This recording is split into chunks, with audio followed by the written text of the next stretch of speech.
دا د شاتو د مچیو یو ټولګی چیرته چې دوی لوستل نه کوي بلکې تمرین کیږي. په سرکټ بورډ کې بندي شوي دا مچي له تمرین یعنی ټریننګ وروسته د یو ډیجیټل سینسر په څیر کار کوي. یو داسې سینسر چې چاودیدونکي توکي او نشهیي توکي په اسانۍ سره کشف کوي. په دې فکر او پوهېدل ستونزمن دي چې د شاتو مچۍ یعنی یو وړه حشره په دومره اغېزمنه توګه باروت او نشهیي توکي څنګه کشف کولی شي او بیا هغوی خپل پیغام موږ انسانانو ته څنګه رسوي. خو دا یو حقیقت هم دی او داسې ممکن هم ده. راځئ چې په دې ویډیو کې پر همدې پوه شو.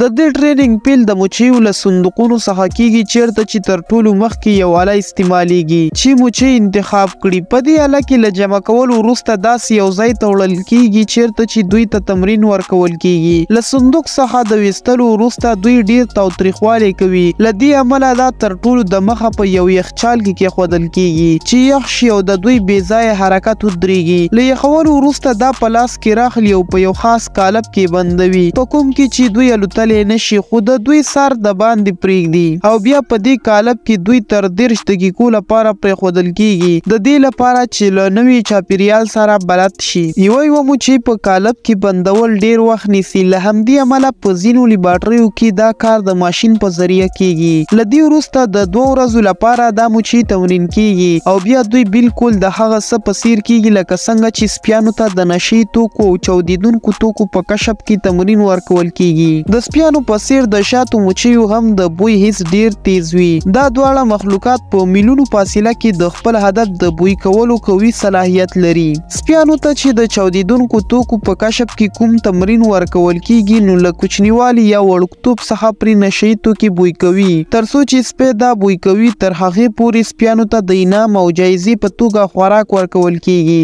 دې ته دوی ډیر پام کوي چې سپیانو ته د بویولو بغیر دوی خوراک نه ورکوي. ورو سپی په دې ښه پوهیږي چې خوراک صرف هغه وخت ورکول کیږي ترڅو چې دا نشهیي توکي بویوي.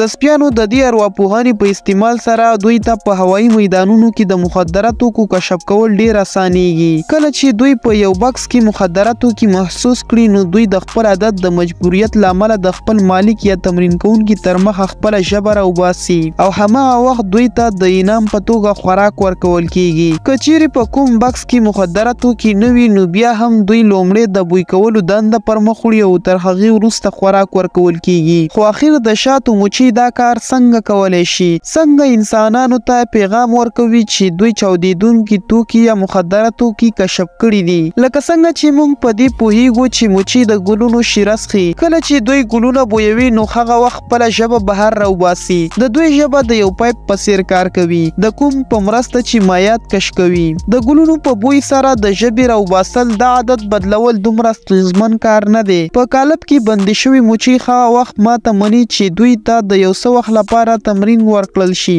د تمرین لپاره دوی ته د یو خاص آلې په واسطه خوږې اوبه نیول کیږي. کومې مچۍ چې د دې خوږو اوبو په کش کولو کې لیوالتیا لري هغوی خپله ژبه بهر راوباسي.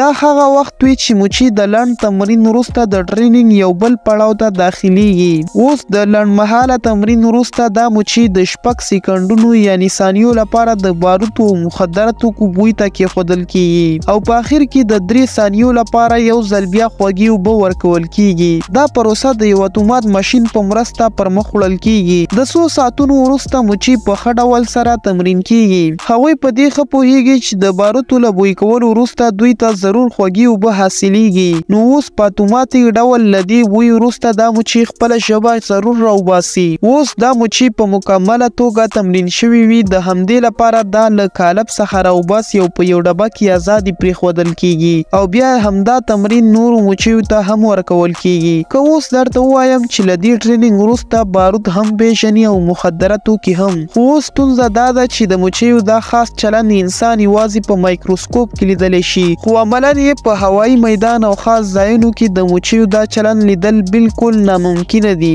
څه داسې کول پکار دي چې مچۍ د مخدره توکو او چاودیدونکو توکو په عکس العمل کې د ژبې راباسل یو ماشین کشف کړي. د دې څو طریقې کیدلی شي چې یو دا ویډیو پروسس کول. مچۍ په قالب کې له ایښودلو وروسته د څارنې په یو آله کې کېښودل کیږي. په دې آله کې لګول شوي مایکرو کیمرې د ژبې راباسلو AI ویډیو پروسیسینګ په مرسته دا کشف کوي او دا سیګنالونه د سکرین په پرده یو علامه ښکاره کوي. له دې وروسته ماشین د انعام په توګه خوږې اوبه په اتوماتیک ډول مچیو ته ورکوي.